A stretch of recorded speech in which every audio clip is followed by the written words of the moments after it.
Welcome to Harry's Hook. I am a journalist, big fan of boxing. I've written published articles on it. I also train and spar. We've entered a new era in the welterweight division post Bud Crawford.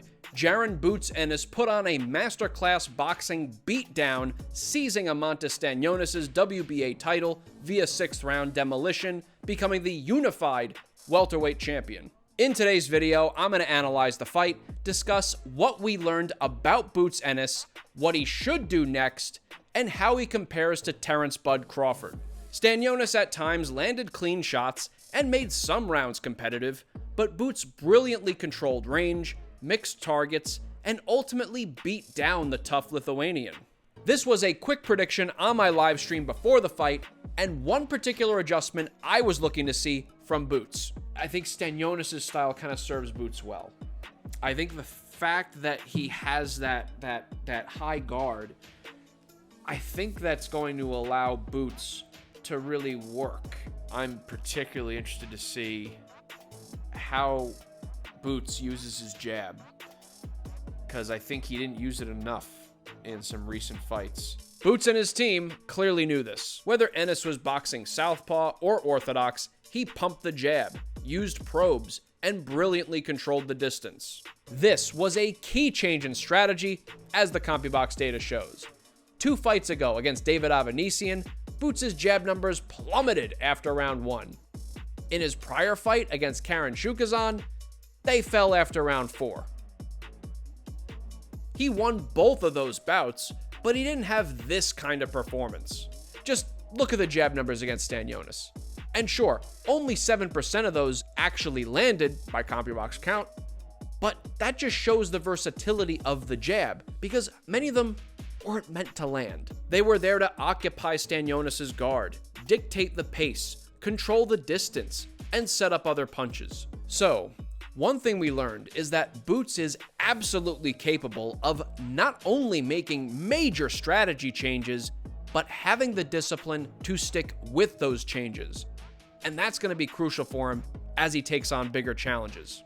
This also lets us infer that Boots had real respect for Stanionis as a threat. The fact that he had to boost his jab numbers like that and maintain the game plan even after he took control of the bout. Stanionis was constantly trying to close the gap, and Boots kept him off balance by changing direction, switching stances, utilizing the lead hand, and mixing targets. On that point, I also have to note that Boots' body punching was excellent, and he is a very good body puncher, especially leading up to that 6th round knockdown.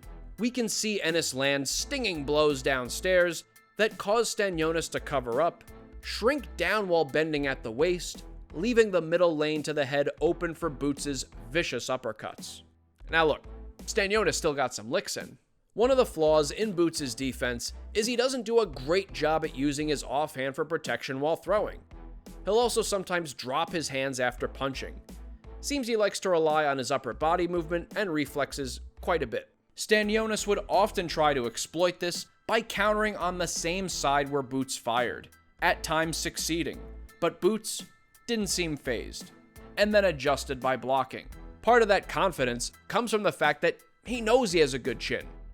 I suspected Boots had a strong chin, but we learned it against Stanionis. Something else I want to touch on.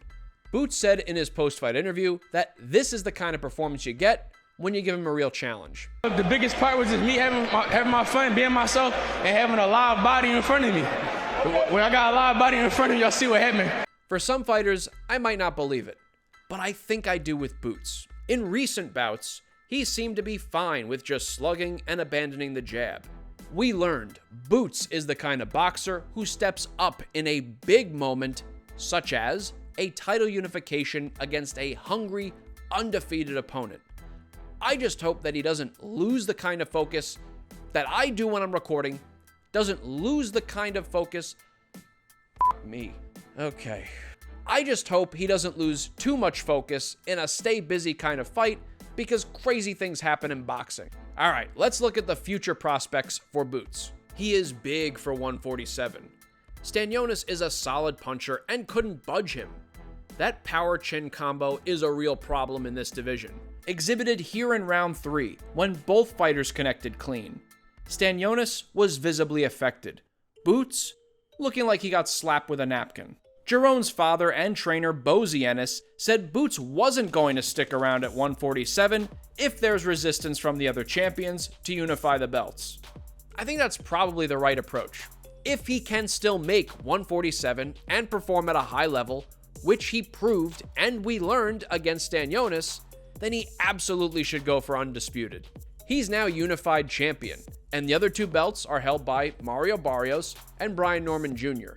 Respect to those fighters, but I think Boots would rightfully come out as a solid favorite against each of them, though probably a bit less so against Brian Norman Jr., who is a potentially risky fight. Boots is 27 years old. Once he leaves welterweight, he's not coming back. This is his shot to get all the belts and become the heir apparent to Bud Crawford in this division. I don't have to tell you, but attaining undisputed status is a truly elite, meaningful achievement that's often the highest accomplishment on great boxers' resumes. Boots has some time to do that here, but he also shouldn't get mired down at 147, especially if making weight over the next year or two begins to diminish his performances. If there's real setbacks in making those unification fights, I'd love to see Boots move up and onto bigger fish, the likes of Sebastian Fundora, Bakram Murdazaliev, Virgil Ortiz. But what about Crawford? He's at 154. Let's make the fight happen. Bud versus Boots. Listen, I'd love to see that fight. I don't think it happens. Bud is 37 years old, about a decade older than Boots. He's at the twilight of his career. He's looking for the big check fights right now, and I don't blame him. He has a right to. So, if they don't fight, can Boots one day outgrow the shadow of Crawford, a 4-weight world champion? I think he was lineal in 3 of them. A 2-weight undisputed champion. It's a tall order, but there is a lot of interesting overlap between Boots and Bud. Both are athletic boxer punchers with 74-inch reaches. They can both effectively switch hit orthodox and southpaw. They're both undefeated and utilize excellent punch variety, including great use of the uppercut. They're sneaky good body punchers. They're defensively skilled, but not always defensively sound. They both have solid chins. We can go on. But Ennis, of course, hasn't proven himself the way Crawford has. I have the utmost respect for Bud, but I can see some people argue that his most high-profile wins over the likes of Kell Brook, Sean Porter, and Errol Spence were when those fighters were beyond their best days. Though I always had Crawford over Spence, and I do argue against people who try to minimize that win due to the car crash. But still, Boots is the larger fighter and is moving up in bigger divisions, which tends to get more attention. And he appears to want the smoke, though I am concerned about his sometimes spotty defense. Crawford is by no means Mayweather slick, but Ennis tends to lower his hands more often, and when he gets caught, it's clean. Then we'll have to see if he can summon the same intangibles as Crawford. I wouldn't be shocked if that's what ultimately brings him down in the race against Bud. He's not better than Crawford right now, and he may never be. However, he does have the raw material necessary to surpass him.